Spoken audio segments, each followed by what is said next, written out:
qui a contribué à la réussite de cet événement, personnel médical, paramédical, administrateur, et à leur tête bien sûr Dr Smahi, que je salue fortement, avec bien sûr la participation de Madame la directrice qui facilite bien sûr le travail, qui veille personnellement à l'aide du travail. Bon, comme l'introduction de mon confrère concernant le travail du Sénat. Bon, là, le travail qu'on fait, c'est un travail, bon, le BHIC. Bon, beaucoup d'entre vous, peut-être, savent qu'il y a ce qu'on appelle le bureau d'hygiène intercommunal. Bon, ce bureau d'hygiène intercommunal, bon, les met à gauche un petit historique à lire. Bon, il y avait en premier lieu le bureau d'hygiène communal, les années 87-88. Après, en 99-2000, bon, pareil, par décret présidentiel, bien sûr. On bat en 2000, 99-2000, création par décret de Wilaya, le bureau d'hygiène intercommunal.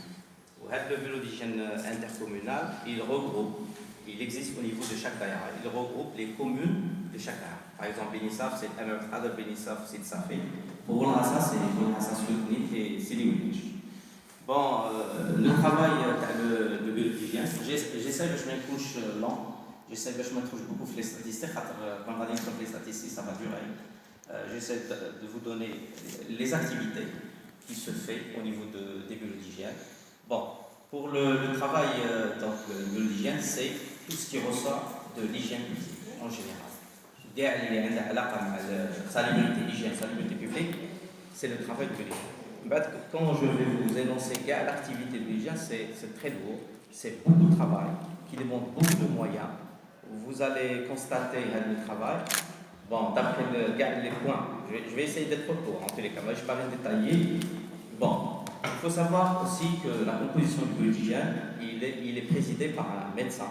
Pour la composante A, c'est paramédical, administrateur, vétérinaire, les représentants des directions hydrauliques, urbanisme, la gendarmerie nationale, sûreté nationale, tout le personnel. Qui forme l'équipe du bureau d'hygiène intercommunal. Bon, ces activités, je peux les résumer. Bon, tout ce qui ressort, qui m'occupe de l'hygiène. En premier lieu, c'est la lutte contre les MTH. La lutte contre les MTH, elle a plusieurs volets. Bon, on débute, bien sûr, par le contrôle de l'eau de boisson, c'est-à-dire du quotidien. Ça veut dire le contrôle de chlore au niveau de l'eau. Ce contrôle, il se fait quotidiennement et à chaque... Bon, le travail, je insiste, c'est un travail de collaboration et de coordination le semaine. Il se fait, bon, c'est réussi au niveau de Benissaf, à chaque constat de défaillance, on le déclare, le CMA il fait des prélèvements et le travail se fait en cohésion pour aboutir à un résultat positif.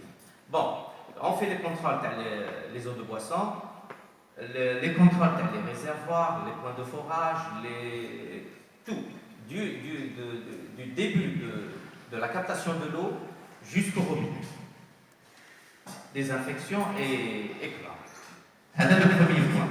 Le deuxième point, on fait aller le contrôle, toujours de l'eau, on essaie de contrôler les débordements, ou les fuites d'eau, pour les réparer immédiatement, pour éviter les fausses connexions.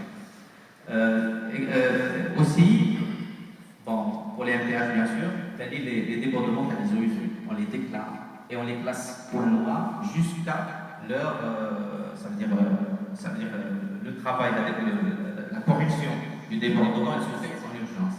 On la déclare.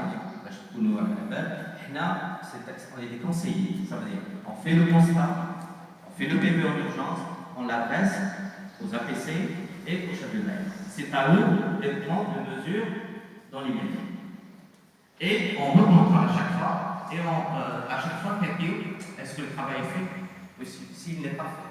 Toujours, je reste dans les MTH, c'est-à-dire qu'on fait le contrôle au niveau des OM.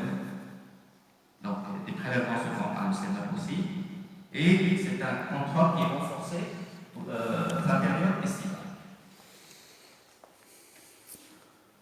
Pour la lutte contre les MTH, c'est-à-dire on fait le traitement direct. ça veut dire le bureau d'hygiène, où il supervise le traitement des rejets finis au niveau des ouvertes, où il supervise.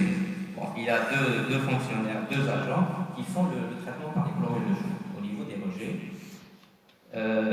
Donc pour les MPH, c'est grosso modo, si Hadi est la chose qui se fait.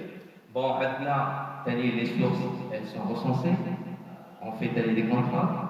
Les sources qui ne sont pas captées, on fait des écrits. Il y a des sources qui, jusqu'à présent, ne sont pas captées, et il y a des écrits pour assurer la captation. Bon, le travail, le travail qui se fait au Bénissaf et au Hassa, parce que là, je suis chargé du budget du Bénissaf et de Hassa. Bon, par exemple, les puits à utilisation agricole ou individuelle, ou là, ils sont contrôlés et on les dote de galets de plantes. Pour qu'il y ait des cas où il y a la contamination, ça en a un cas, par exemple, au Hassa, on a intervenu en urgence dans les deux prélèvements mécanistes c'est pollué un petit peu, oui, on a réglé le problème. En urgence, oui, intervenir, les autorités locales sont présentes, nous donnent un bébé, ou sur place, le puits, on bat, ils ont réglé le problème des cas, où tout est rentré dans l'ordre.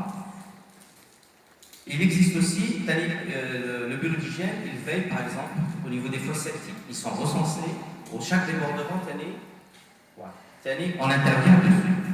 Bon, il y a d'autres opérations. Il y a des opérations de démoustication, les opérations anti-larvaires. Il se fait selon un programme, les programmes de dératisation, il y a des campagnes de lutte contre l'échmaniose, il y a aussi le contrôle des cantines et des réfectoires scolaires, il y a des opérations de désinfection des établissements, de tous les établissements à caractère alimentaire, ou même tous les établissements qui reçoivent le public. Il y a une opération qui a été dernièrement avant Ramadan pour les mosquées. La désinfection des mosquées, l'ancien le programme. Il y a le contrôle des établissements à caractère alimentaire. Bon, à chaque fois, on renforce bien sûr le contrôle. Il y a la lutte contre les zoonoses. En général, l'abattage des chiens errants, des campagnes d'abattage. Chaque année, on les programme. Il y a la lutte contre les dépotoirs sauvages. Bon, là, c'est la contribution normalement de tous les citoyens. Je salue ça veut dire au niveau de quelques ruelles ou des cités où ils donnent des opérations, des opérations de relevage les ordures ménagères, et le recensement et l'actualisation des points noirs. Bon, on a un registre des points noirs. Bon, vous devez le savoir, chaque développement d'égout, c'est un risque accru de MTH. Donc, ils sont recensés, on te paye à chaque fois où l'opération. Et on rend compte au chef de Daïra la situation où elle est. Est-ce qu'elle est réglée? Est-ce qu'elle est mi-chemin? Est-ce qu'il y a un dossier liha? Est-ce que bon, malheureusement, il y a des points qui persistent. Ça existe, la plage de Sidi Boussif, où il y a un grand projet, en principe, un grand projet qui va régler le problème définitivement, Inch'Allah. Bon, pour finir, il faut savoir que l'hygiène, c'est l'affaire de tout le monde. Tout le monde doit participer. Ou si on veut vaincre l'hygiène, donc le défaut d'hygiène en général, il faut donner tous les moyens utiles, nécessaires au bureau d'hygiène intercommunal, il peut pallier à tous ces problèmes en matière humaine et matérielle. Merci à vous. Au Sahara.